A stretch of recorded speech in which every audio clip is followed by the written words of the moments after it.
Tune me out. Well, tune you out. Because you know what I'm going to talk about. What are we going to talk about? Welcome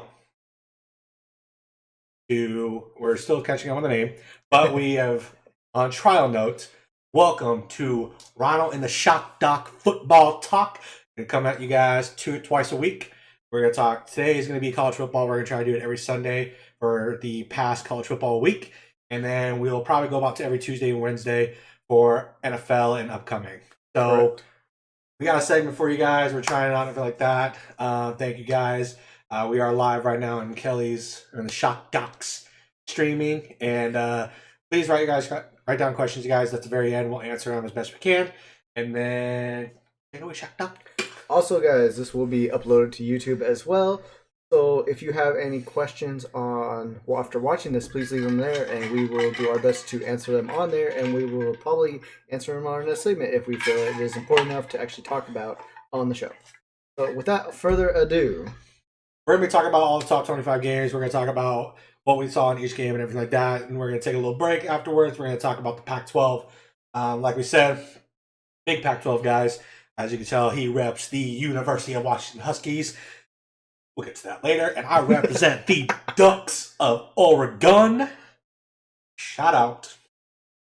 So, to start it off, we'll go ahead and start with the top 25. Why must Washington hurt me so? That's right. That's right. Shit. I know that's you, Zach. I know that's you. Bless your heart. Trust me. Bless your heart. There's a dagger. There's a dagger going through right now. You think that's bad? Oh, shit. Here it comes. Should have just hid that thing while he was gone. Don't you dare touch my jersey. I should have just hid. Marcus Mariota, championship jersey. You can also make fun because he also lost in this jersey, so. All right. Let's go ahead and get into it. Let's talk about football, college. Let's talk about football. So, where would you like to start? Oh, you can go there. I have the new All right. ranking. All right, so you got something? No, I was just saying you can jump to the games.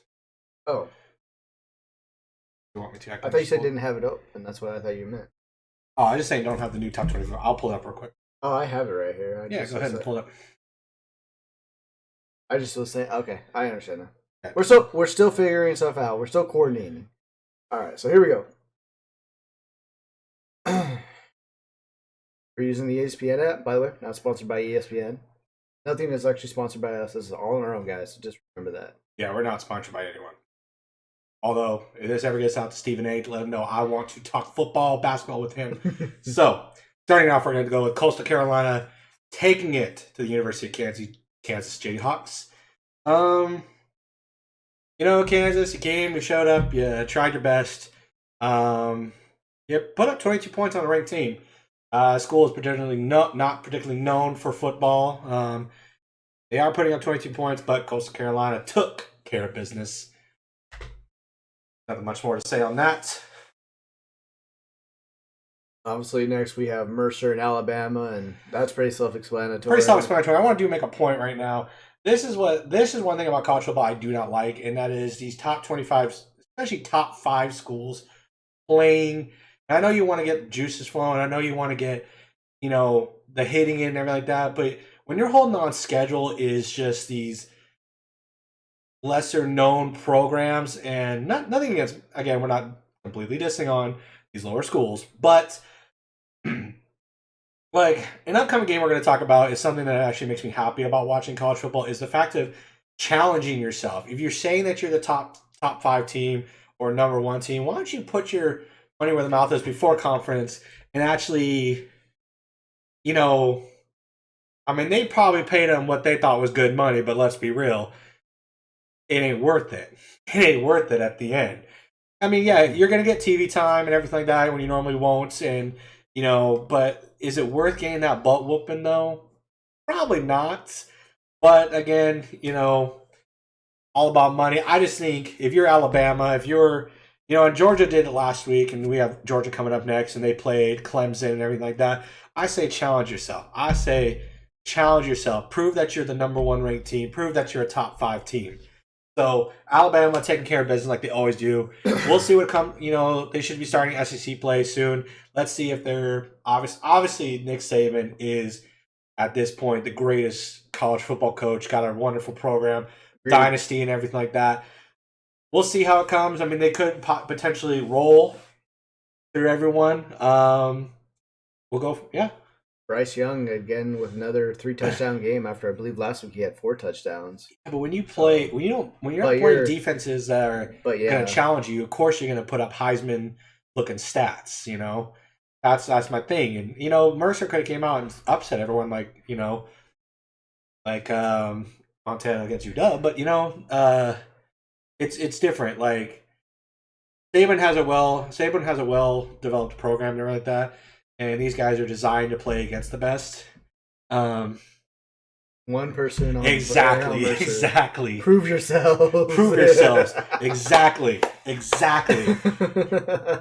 You speaking my language, my man. So actually, real quick before we move on, do you think college actually needs to do like exhibition game, like preseason games, like NFL, so they don't have to do this for the regular season? No. Do you think they've actually thought about doing that at all? They probably have, but I mean, they're also kids in college. These are also kids got to get an education, everything like that. Right. So, I mean, a lot of these teams, and that's what they're using this for. So they're using the Mercers, the Citadels, these lower end schools as their preseason game. But to me, it's they're favoring these top ranked teams, and they're favoring like, oh, we're gonna make it so they're undefeated majority of the way because they're not gonna give them challenges ahead of them, except for their own conference. I say bullcrap to that. I say okay, put them in. You want Power 5 conferences to go against each other. Start proving yourself that you are the best team, that you are legitimately a good team. Alabama will still probably beat people, but I want them to actually challenge themselves outside of the SEC. So yeah, maybe one game they play a smaller school, but not every game. If you look at Alabama's history, like every so often they'll have like a challenge game, a USC or something like that. Majority of the time though, they play schools you never even knew they had a football program. So anyway, I think we can keep going on about Alabama and how they just roll out all their games, pretty much halfway through the season anyway. So let's go ahead and move on. Georgia Bulldogs taking it. The University of Alabama Birmingham score 56-7. Again, it's Georgia coming off a great win against Clemson and earning that number 2 ranked spot and everything like that, and really just. Again, it's a top 5 school versus a lower end school, and they handle the business. I mean, you could said it better.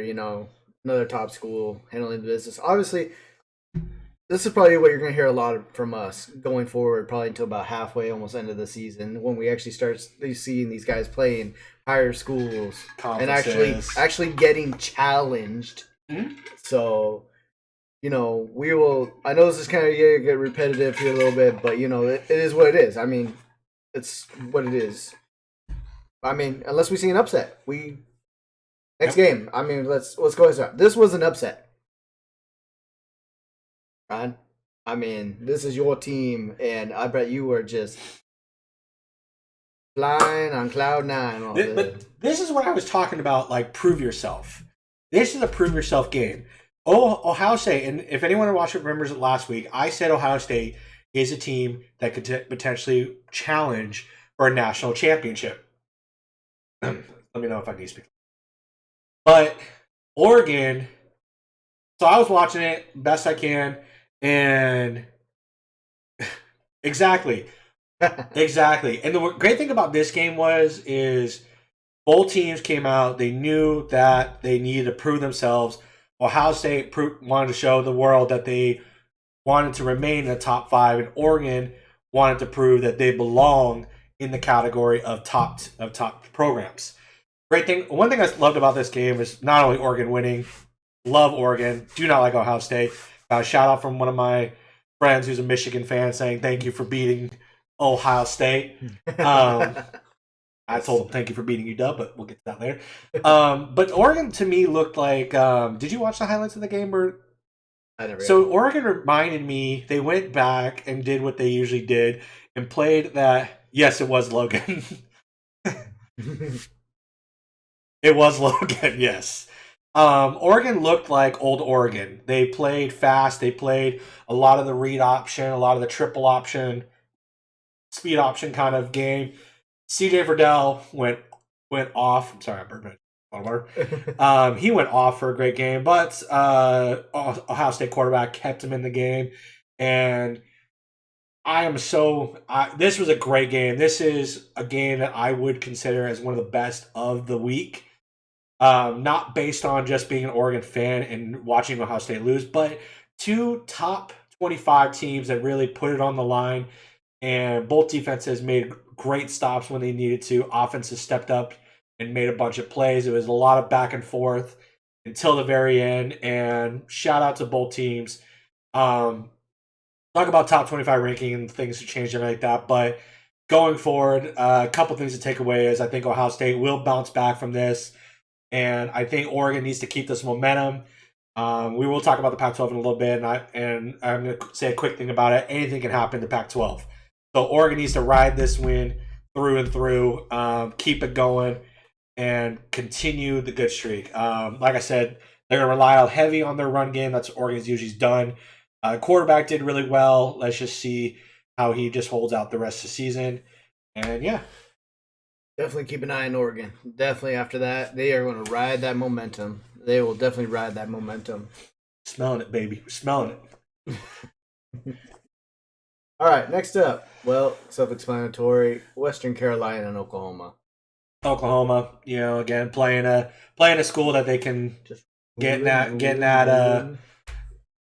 feet wet a little bit and putting up 76 points.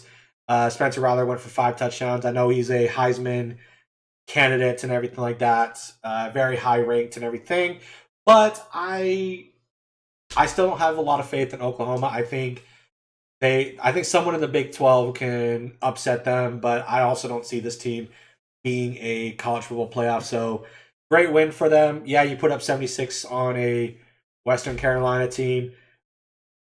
Let's see if you can keep the momentum though. Let's see.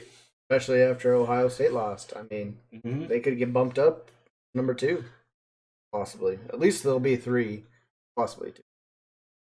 All right. Well, now this game I kind of was paying attention to. Texas A&M and Colorado. Colorado was actually up 7-0. People were freaking out in Texas. Like, what's going on here? Where's our high-powered offense here? They still came up with the win. So, what did you see, Ryan? What I saw was, again, a good showing by Pac-12, taking it to a top 5 SEC team of all things. And you know what? Yeah, they lost by 3 points, but they were projected to lose by more. So that shows that there's a lot of toughness in these programs, and they're willing to fight and show. So I think this was another game that maybe Texas A&M thought that they can roll over and kind of get that easy win, but they had to work for it. They were, as you saw, they were down 7-3 going into the half. They didn't score to the very end. And so Texas A&M deserves credit on coming back and everything like that. I think both defenses deserve a lot of credit. I didn't actually watch the game, so I didn't know what was going on. I would imagine from when I see this, I see defense was stepping up on both sides. And so shout out to both teams. I still think Colorado is a sleeper in the Pac-12. This actually just proves it. Texas A&M, they're going to probably bounce back. They need to. They need to fix their mistakes and go forward, and definitely go into next week with a better game plan. Yep. Hopefully, Colorado can take that defensive mentality that they had against Texas and bring that into their next game. They can be definitely a good contender. All right, up next we have South Carolina State, I'm guessing, versus Clemson. I know they're self-explanatory. Great comeback win for Clemson after last week's close game against Georgia, losing 10-3. Clemson is their coach has a really good really good mindset and everything like that. So he knew they needed to bounce back from this. It was great momentum for them to come back after a loss, and self-explanatory. Put the whooping. Yeah, pretty much like we were saying. Put the whooping. All right, we have Murray State versus Cincinnati. Not much to go off there. You guys obviously know it because you can see it. It's obvious. It's obvious. I mean, again, it's a top 10 team versus a team outside the top 25, not in a power conference, and they took it to them 42-7. Cincinnati's going to ride it. I gotta look at what conference they're. I don't think they're in the Big Ten.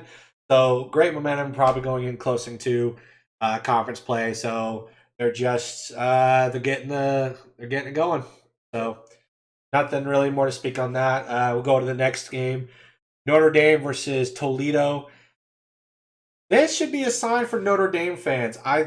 They've had 2 straight games against non-ranked teams and barely coming out. I think this is a sign for Notre Dame fans. Y'all might be looking at some losses coming up soon. Because Florida State took it to them and they ended up winning by a little bit. Yeah. And then Toledo just took it to you guys and you still only won by 3 points. I think last week's win was 3 points too. I think it was, yeah. I think they only won by 3 points. So Notre Dame, I mean, the great thing about them is they're not actually in a conference, so they have all the momentum to, because they build their schedule and everything like that. I could be mistaken. They could have finally joined a conference. But I would actually say this doesn't show a lot for me. Confidence in watching Notre Dame, unless they're just off to a slow start. But man, you're scratching out some wins, and I think it's ultimately going to bite you in the end. There's definitely something that these college teams have found in that Notre Dame that they are exploding. Exploiting. Yeah. Oh, they could be exploiting. As you said, there might be. What do you think? Maybe 2 or 3 losses that come here pretty soon? It could be. If we look at their schedule and everything like that, we can probably pinpoint when losses are coming, and I think it's gonna be very soon. So we'll just keep an eye on that as the weeks go on. Also, you guys can look at that. Jack Colin, it says right here, actually has a dislocated finger as well. So that's probably something I need to watch out too. Mm-hmm. Which I'm not sure. I'm pretty sure it come from a dislocated finger doesn't take long. Probably just tape it up. More of an irritation, depending on where it's at. Right. It looks like he is the quarterback, so that is going to play a factor in quarterbacks because it is, whether it's on your throwing hand or non-throwing hand, you have to have both hands touch the ball at all times. So it's going to be more of an interesting feeling, and it could ultimately hurt him, or he could just suck it up, Buttercup. Yeah, so definitely pay attention to Notre Dame when they play their next game and see how the quarterback's doing, and then, what's going on there. All right, next we have Iowa versus Iowa State. I actually had this game on yesterday while I was doing stuff, and I got to say, this was actually a good defensive game. I don't know how much you watched or even watched, but this was actually a pretty good game until it actually blew open here in the second and third quarters. Unfortunately, Iowa State just started to implode, and then Iowa just ran away with it. It is, except both these teams are not in the same conference, so that's why this rivalry game was so early, is because technically they're both not in the same conference. Actually, fun fact about this, I think I saw this yesterday morning. In their rivalry game, Iowa State hasn't beaten Iowa in like 10 years. And they have a trophy. I think it's called there was a trophy. That's a Cyhawk, because the Iowa State Cyclones and the Iowa Hawkeyes, and they have a trophy, and they have not won that trophy in 10 years. Great game by Iowa. I watched a little bit of this as well. Just flying around on defense, making plays. I mean, they came to work. There's looks like only one ranking spot in between. Yes, that trophy is taunting him at this point. Yeah, it's been in rivalries myself where trophies are online. Your mentality is different, and it gets to you when you're not part of that team that holds that trophy. And it's not, and sometimes it's different than the national championship trophy. sometimes it means more because that's a rivalry game, and that trophy just has so much meaning to it. Great win by Iowa. Iowa State, they could potentially come back and definitely bounce back and maybe compete for the Big 12 championship. Iowa, let's see if you can ride this, especially after Ohio State's loss. I think you are the top team in the Big 10 now. So, great win by Iowa. Like I said, watching it, I was more impressed with their defense. I watched more their defensive stats than their offense, and they really came out and flew around. Great, great interception, great ball reads, and everything like that. Stuff in the run. Hook it to Iowa State. All right, going to the next game, we got Penn State versus Ball State. Self-explanatory. Penn State whooping Ball State. Penn State, I think, is another one of those teams that one of these days they're just going to get all the right players, scholarships, and become a very good top 5 team. Oh yeah. But unfortunately, they're in the conference of Ohio State. Yeah. They always seem to run that trouble where they always look like they're gonna make it, but then you play Ohio State. All right, going to the next thing, we got them Gators of Florida versus South Florida, 42-20. Florida over South Florida. Great win by Florida.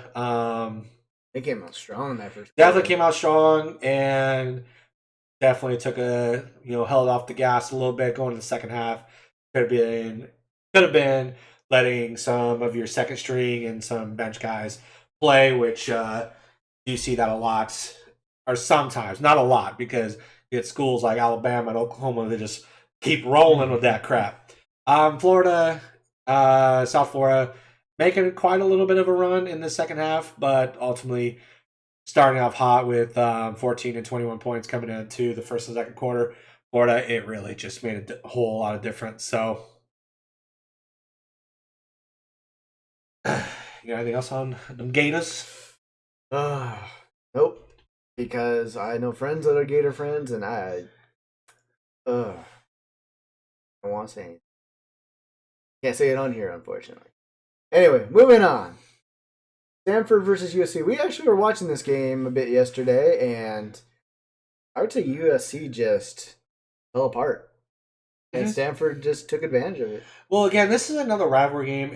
Obviously it's not a big rivalry, no trophies on the line, but you're looking at Stanford versus USC, and the fact that Stanford, every time they want to play USC, anytime anyone plays each other in Pac-12, especially other California schools, they want to beat each other so bad, especially USC. Of all the California schools, like there's 4 of them in the Pac-12, USC is always looked at as the dominant California school. Right. And so everyone wants to come out and beat them, especially if you guys remember the times when Pete Carroll was head coach of USC, Reggie Bush days, Matt Leinart days, and all that. They were running through people. So when teams like California, Stanford, or UCLA can get a win on these teams, it's glorious. Stanford showed that they are a team to watch out for in the Pac-12. This is why I say, I'll read that in a second. This is why I say Oregon better be careful, because teams like Stanford could upset Oregon and could take that Pac-12. Stanford being part of the Pac-12 North, they're with Oregon and everything like that. So I expect a great game come their way and everything like that. Stanford, watch out for USC. Can you bounce back? And as you said earlier, watch the Pac-12. Watch the Pac-12. That stuff can happen. Anyway, what are you going to... Love it. Love that statement. Yep. Stanford always has good programs in the sense of like basketball and everything like that. And football, they're kind of hit and miss. They are the former schools of Christian McCaffrey, Andrew Luck. So they've had a lot of Richard Sherman, Doug Baldwin. Wasn't Doug Baldwin on Stanford? Or? Yes, he was. All right. So a lot of great players that came through Stanford. Next game, we actually watched this too, and this was an upset game. Upset. The Hogs of Razorbacks of Arkansas versus the Longhorns of Texas. Arkansas coming out big with an upset. Put a whooping on them Longhorns. You know what? I will say this. Texas has not been good since Colt McCoy days. Colt McCoy. They have not been good since Colt McCoy. And I have no faith in their coach and Steve Sarkisian. Didn't think he was great in UW. Didn't like him all around. NFL, it goes to prove, man, he's going to have a tough time in Texas. And this is a showing, too, for when Texas joins the SEC. Man, you can't beat Arkansas. You can't even beat nobody, man. Great win by Arkansas. It was a great game. I love watching this game. Arkansas rolled. They had a great run team against them. They really stuffed the run, stuffed great defense, flying around, making plays. They ran it down Texas' throat. They showed Texas is not a powerhouse team anymore.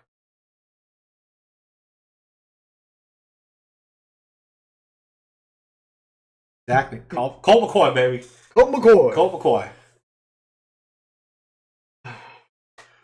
That it? Oh, That's it. That's all I got on Arkansas and Texas. Great. Hopefully Arkansas can actually carry that momentum. Yeah. I mean, 2-0 to start off the season, especially an upset over a ranked team. Well, they definitely need this going into SEC play coming up. They definitely need it going in for SEC play. They are probably a team that's not being looked at for SEC time. Because you got so many schools, LSU, Alabama, Texas A&M, Georgia, Florida. You got all these top-ranked schools. Arkansas, Missouri, and stuff like that. They're always on the back burner. And so I would love to see Arkansas just climb it. I would love to see if they can climb it. Yeah, I would too. I would expect to see them probably in maybe the low top 25, in the low 20s maybe by the end of the season. Yep. All right, moving on. Eastern Michigan versus Wisconsin. The Badgers took care of business. The whole pack of Badgers. I think they lost last week. Wisconsin did. Yes. So they came back and they needed this win. And Badgers came back and handled business when you got not much more on that. Not much more to say on that. Looks like, even the passing game, it looks like it was, the running game was the thing for them. Mm-hmm. So, good win on the Wisconsin. Good bounce back for them. See what happens next week if they can carry that momentum. Moving on. Middle Tennessee versus Virginia Tech. Virginia Tech coming off a big win last week against North Carolina, who was ranked in the top 10 at that time. So great job to them. Handled their business, took care of it, and came out with a fairly good win. And ACC play coming up. Definitely going to want to see if they can get on Clemson's heels. All right. Austin, PA? Is that how you say it? PA? I'm pretty sure it's Austin P. I could be wrong. I could be wrong too. So we have no idea. Sorry that if we butcher, if there's any of these fans out there or the school is actually watching this. We're sorry that we screwed up your name. We don't know really how to pronounce it. Versus Ole Miss. Whooping. That's all I gotta say. Whooping. Ole Miss trying to, Ole Miss just coming out with a big win. Getting their feet wet a little bit in some football, and not much to say on that. Just whooping. Utah versus BYU. BYU upset. I would say. That's a hard one to say upset because BYU is program. They're always like kind of right there. They are. They're a program to actually watch out for. They always seem to end up in the top 25 somehow. Yeah. And they're a good program. They got a tremendous amount of athletes and like that. Utah kind of slipping. My Pac-12 South champions. They're kind of slipping a little bit. Was that is that their second loss or first? Are they 1-1? Yeah, 1-1. All right, so not a good loss going in. Let's see if they can maybe get momentum on week 3. And again, shout out to BYU. Definitely taking it to Utah, top ranked team, a top 25 team, and definitely watch out for them. They're gonna surprise people. They're gonna surprise people, I think. All right, finally we got like a close game. Yeah, we did. Miami versus Appalachian State. For all you viewers out there, do you remember the fun fact about Appalachian State when they came into Michigan? Big house. 2 years in a row. 2 years in a row. Beat them. But Miami holding on for life. Coming back from a loss. I think they actually played Alabama last week. Stuff like that. But coming back from a loss and getting a close victory.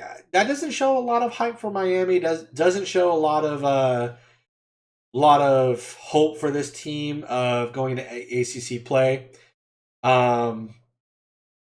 Appalachian State is not a program to sleep on. They've always had a good program when they were in the FCS and everything like that. But Miami, you're gonna have to figure some stuff out when you start conference play. So I got nothing more than that. All right, definitely. I don't think Miami's spot. I think they might just stay in the same spot after that win. I don't see them actually really moving up. Maybe one spot. That doesn't give them a lot of hope to move up, though. But that's what I'm saying. Just anyway, moving on. We got UNLV versus Arizona State. UNLV stands for? I have no idea. I was trying to figure that out. Something University of Nevada, Las Vegas. Okay, that's what I'd say. Last one's definitely got to be Las Vegas. Actually been on their campus before. It's actually really nice. Nice. But Arizona State coming in and taking it to the Running Rebels of UNLV and coming out with a 27-point victory. Shout out to Herb Edwards again. Definitely needing this. This could be a good momentum going into Pac-12 play. They, in my opinion, were in the top 3 with Utah and USC to kind of run the Pac-12 South. So this could potentially help them out with both the other components losing. This could be a good momentum for them going in there. They just got to ride a high. They got to just keep their heads up and continue to fight. Jaden Daniels, both top in passing and rushing in that game. Boy, just went off that game. He was pretty much the whole offense. Zach, there is a lot of learning going on at UNLV. Not sure what they're learning, but they're definitely learning something. All right. Georgia State versus North Carolina. North Carolina needed that win. They needed a win after losing last week to Virginia Tech. Bouncing out of the top 10. Now they're ranked 24, so they barely stayed in the top 25 ranking. Took it to Georgia State team. Came out with a 59-17 win. So great bounce back. Let's see if they can ride the momentum. Sam Howell, just 3 touchdowns throwing, 2 on the ground. Over 100 yards on the ground, too. So, that boy definitely had a game. Better be careful there, buddy. When you get later in the season here, you're not going to rack up that much. You're not going to want to run as much. Pretty much said the same thing. Pretty much feel the same thing. Now we go into the last game. The top 25, we got number 25, Auburn versus Alberto State. I don't think we need to say anything. 62-0. Whooping. That's what that was. It was just a whooping. And, Auburn is a team. They are a hit-and-miss program. Sometimes they're a national championship contending team. And there are other times where they just kind of are middle of the pack. Right. When schools play these smaller schools, it doesn't show me a lot of confidence in what these teams are going to do come the season, because you can play a smaller school and whoop them 62-0, but how are you going to handle yourself when you play a Georgia, you know what I mean, or even a Florida or something like that? I love when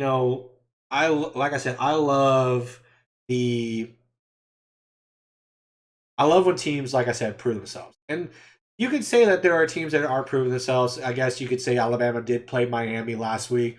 They steamrolled them. But Miami doesn't show me a lot of confidence off a 2-point win. You know what I mean?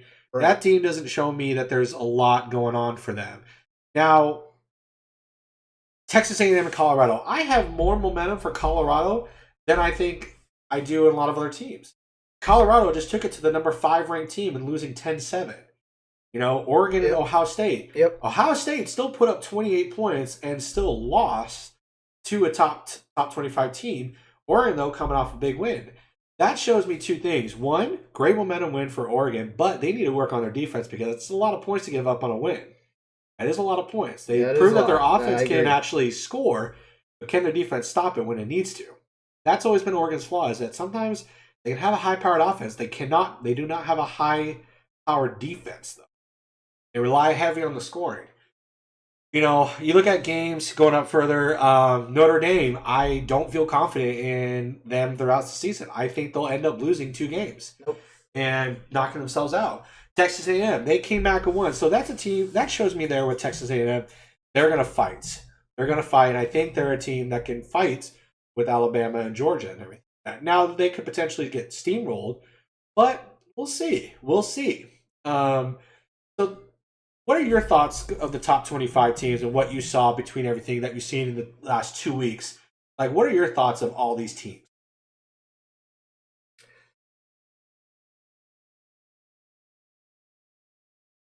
They ain't gonna mention nothing on that one. Alabama don't even care about anybody else. I definitely think for this top 25 after this week, I think you're going to see some big jumps on some teams. You're only going to see, obviously you got your top 5 guys besides Ohio State that are pretty much going to stay right where they are. But I definitely think you're going to see some guys actually creep in that did some upsets this week, going into the following week. And I mean, it's college football. Anything can change. But obviously, you got some teams that are proving that they deserve to be in this top 25. And that's what I like to see. I like seeing teams that come in, they prove that they get, even if they're in there for, 2-3 weeks, you know what? Glad you made it in there because normally you're not by the end of the season. That's what I kind of like. And if they can't get in, they do get in, at least for a while. So that gives them some thought like, hey, going into the next season, hey, we did this well. We actually got in the top 25. We need to carry that in the next season. We need to bring that, that mentality back together because we can actually, if we can get into the top 25, then can we get into the top 20? Can we get in the top 15, 10? I mean, obviously, as we showed some teams here, like, sleepers that we like to call them, they are guys that are going to, surprise us. So speaking of top 25, I do have the pulled up new top 25 rankings, and Kelly, you can actually click on it right now on the very top. See where it says rankings. Yep. Right there. Just click ranking. All right. So on the new top 25, obviously number 1, number 2 is staying the same with Alabama and Georgia, Oklahoma taking number 3. Big jump for Oregon, jumping to number 4. Okay, now I'll give you that. Now here's the thought though. Maybe too big of a jump, but that's what I was going to ask you. Do you think that's too big of a jump for Oregon, going from number 12 to number 4? I mean, I think that I was thinking maybe 8, maybe at least 4. But that's a very good question, and even I thought this was a kind of a big jump for Oregon, just because you beat Ohio State, which is a 3rd-ranked team. You jumped up to number 4. That's kind of a push, just because, like I said, they've given up 24 to 28 points in the first 2 games alone.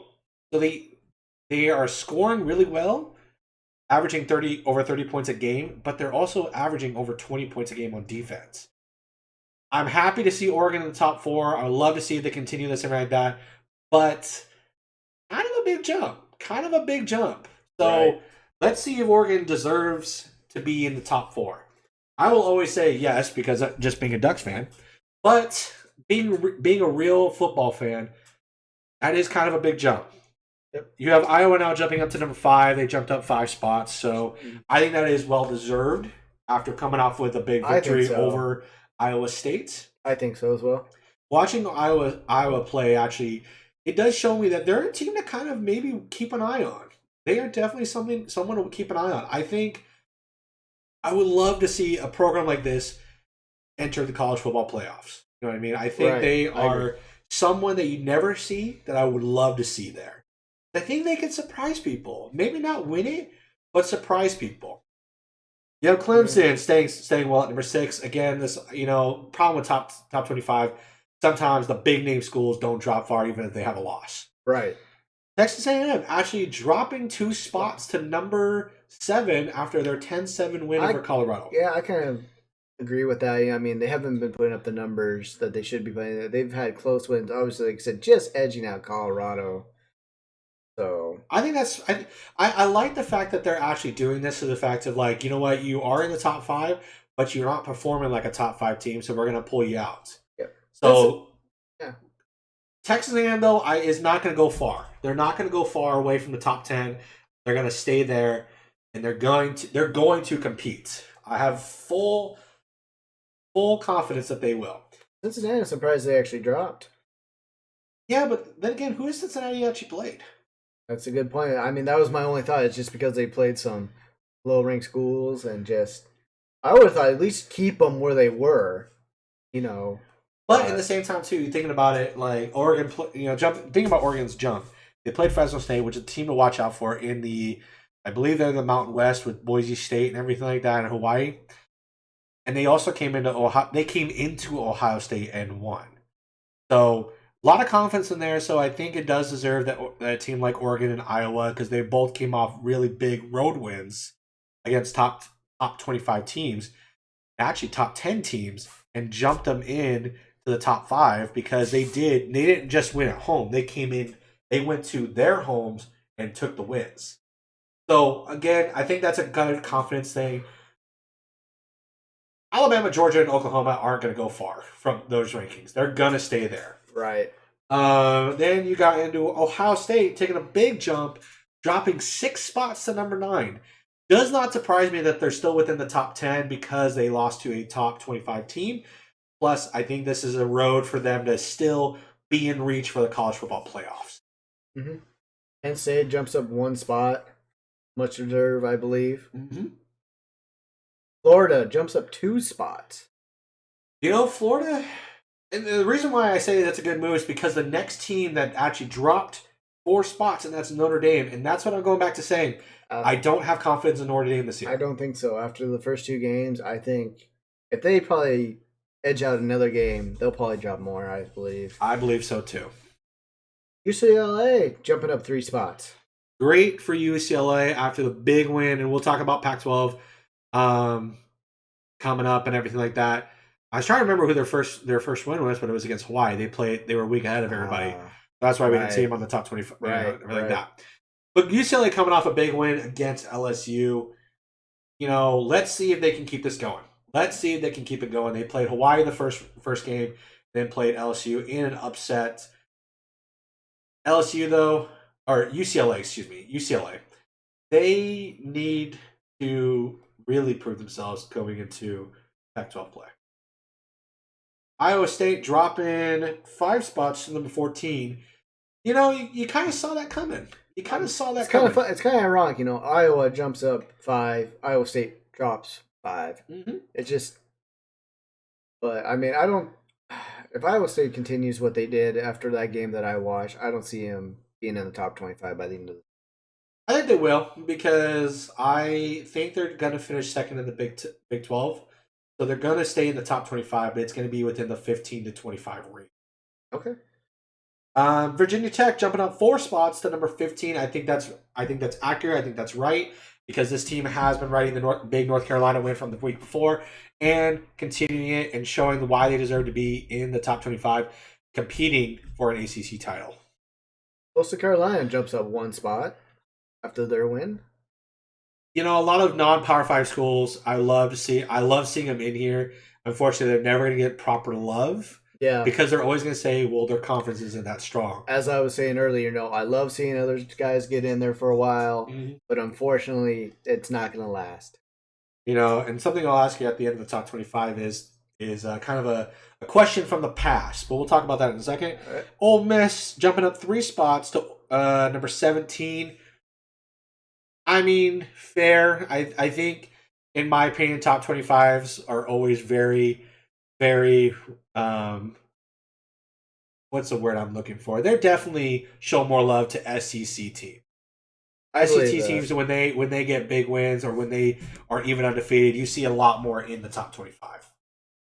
Coming in at number 18, staying there at number 18 is Wisconsin, bouncing back, like I said, from their win. So I don't see Wisconsin going up into the top 10. I think they stay I think the highest they may end up going is about 12.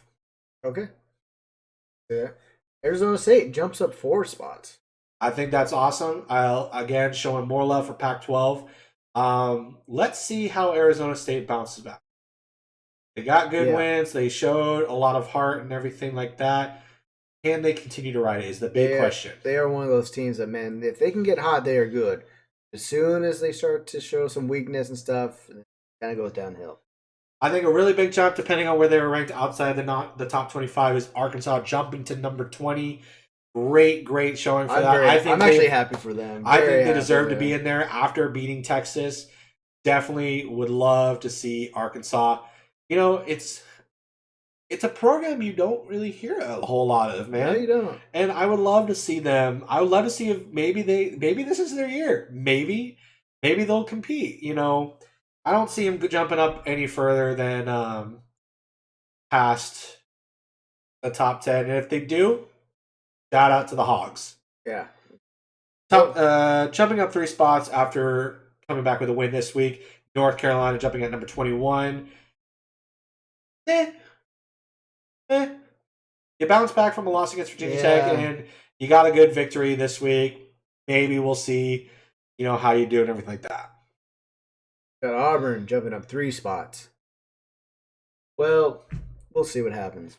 Again, I think it's just a lot of love for SEC in the top 25. I think it's a lot of love for SEC and everything like that. BYU jumping up from non-ranked to number 23. Like I said, BYU is a program that they're always kind of slept on a lot because of what the school actually is. They're actually a very good athletic school, and I think they can definitely. They're gonna climb the top 25. They're gonna play in a fairly good bowl game. I think they'll probably definitely make a bowl game by the end of the season if they can keep this momentum going. Miami dropping 2 spots. Well, that's actually not surprising.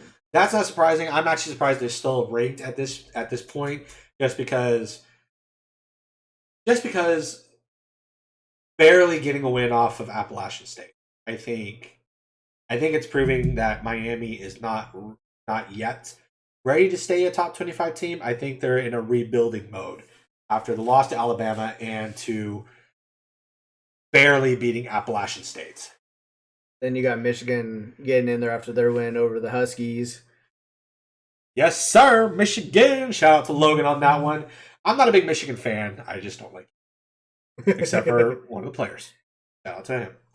But Michigan, I think, historically, Michigan is a very good football program. They've definitely taken a step back. Harbaugh is actually a really good coach for them. It's unfortunate, though, that he just can't get over Ohio State. I want to see this year if he beats that hump. I would love to see if he beats that hump. So, and then if you go to the bottom, it says dropped out of rankings. You have USC, Texas, and Utah. Very, very accurate. I don't think those teams deserve to be in the top 25 after the performances. All of them losing games that they probably should have won. Theoretically, if you look at the USC, Texas, and Utah games, there are teams that should have won those games. So, goes to show with, like I said, USC, you got to watch out for Stanford. You got to watch out for the Pac-12 and everything like that. Texas, at this point, man, I got to say Texas has got to have been overrated. They're not as dominant as they used to be. I think Sarkisian, not a great coaching choice for them. And, just it's a shame because Texas has always been a high-powered program, very historically great program, and ultimately just kind of shit in the bed a little bit on that one. Utah, I mean, taking a loss that they lost to BYU. So, what are your thoughts on top 25, the new top 25 that you see it now? I think it's actually pretty accurate. Besides Oregon, I think they got more than they deserved. I think that's kind of the only thing I kind of question about. Maybe questioning a bit about Virginia Tech jumping up a bit.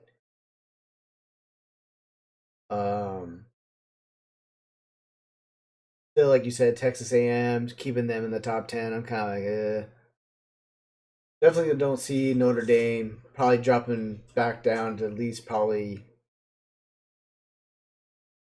back down maybe if they keep this going, maybe 18, 19.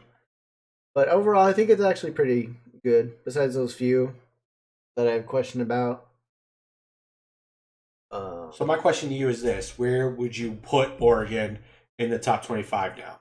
So if I was to actually do Oregon after their win, they were 12 last time, correct? Yes.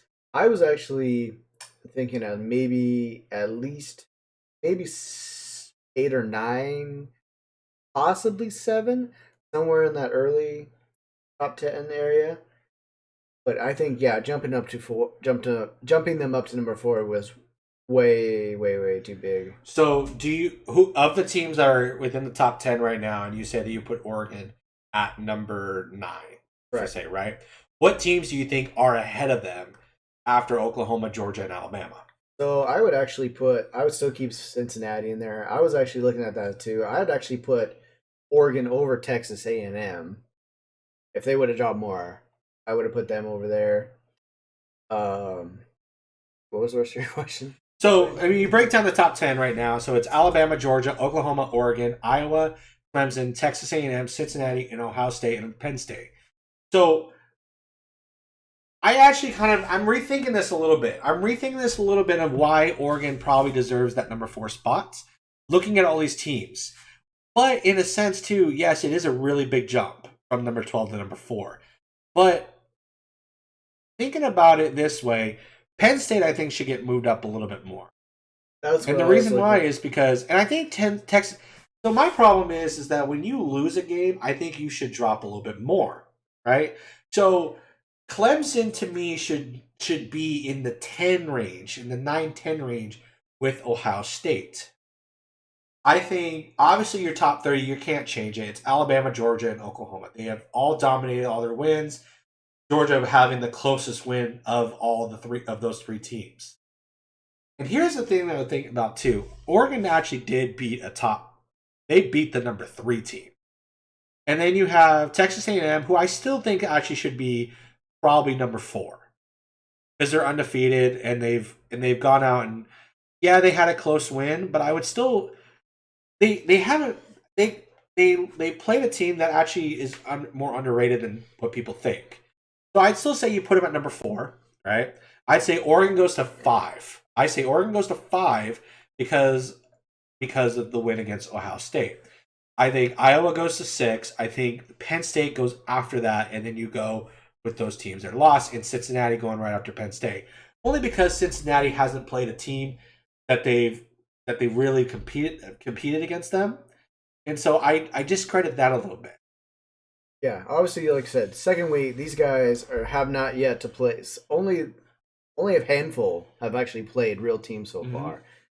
So we have yet to see, these teams play. So this is going to change. This is probably going to really start changing, I think, here in the next couple of weeks. Oh, yeah. We're going to start seeing these guys play in more serious schools.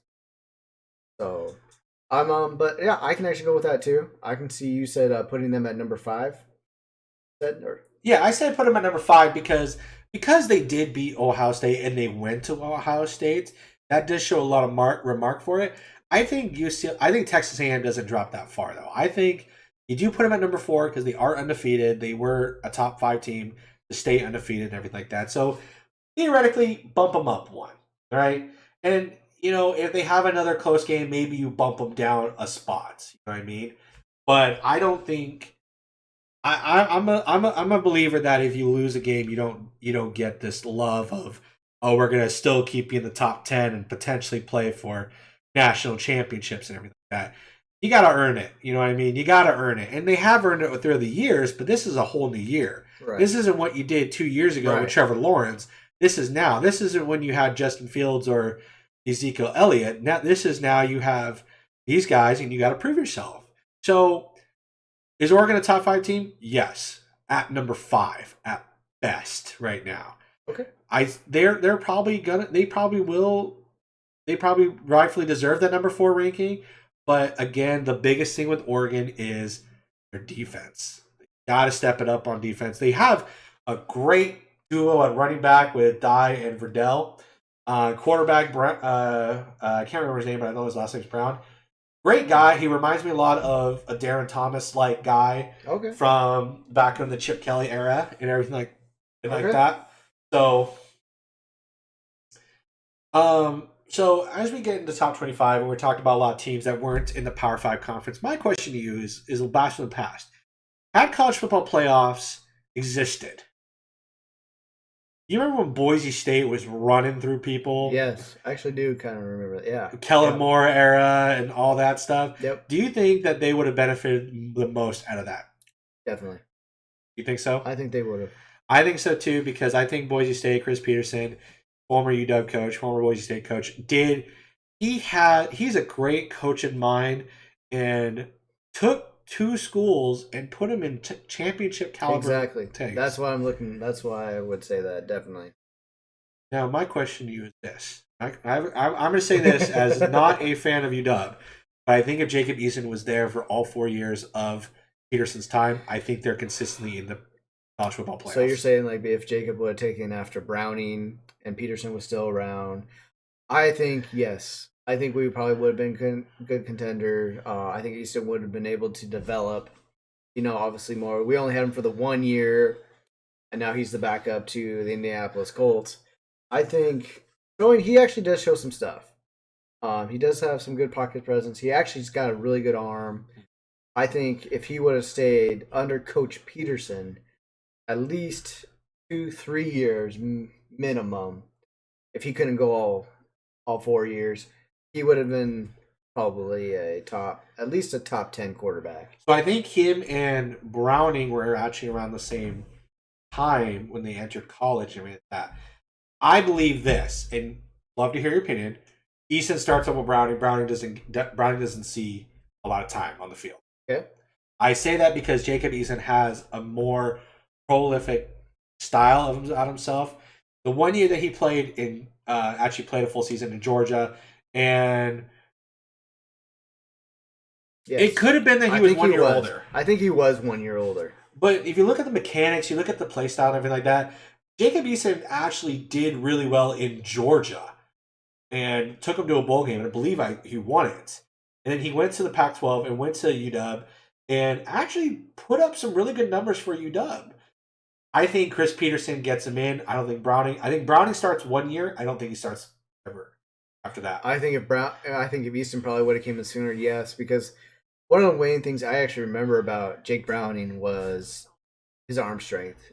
They actually had to bring up the backup quarterback Lindquist in for deep throws. That's the one thing that was one of the things that kept Browning out of being like a top 5 or maybe even top 10 quarterback, was his arm strength. Honestly, if Eason probably would have came in, I think Eason over Browning. Different situation. Browning definitely was accurate and the short to medium game. Couldn't do the long game. Easton, though, he could do all three. And I think if he would, like I said, stayed there, came sooner, or at the same time as he's Browning, we would have had a different quarterback and it would be totally different. Because then if you take the players we had then with Myles Gaskin, Dante Pettis, Jim Ross, John Ross. If you would have taken all those guys that we had on that team back then, I think we definitely would have been top 5 team. It's a good time to take a break before we start getting to Pac-12. All right, we're going to take a break for a little bit. Again, if you guys, if you're watching this on YouTube, have any comments, questions, about what we're talking, please post them. We will be right back. We will be talking about the Pac-12 and where we see them going into the next week. Yep. So back in 5.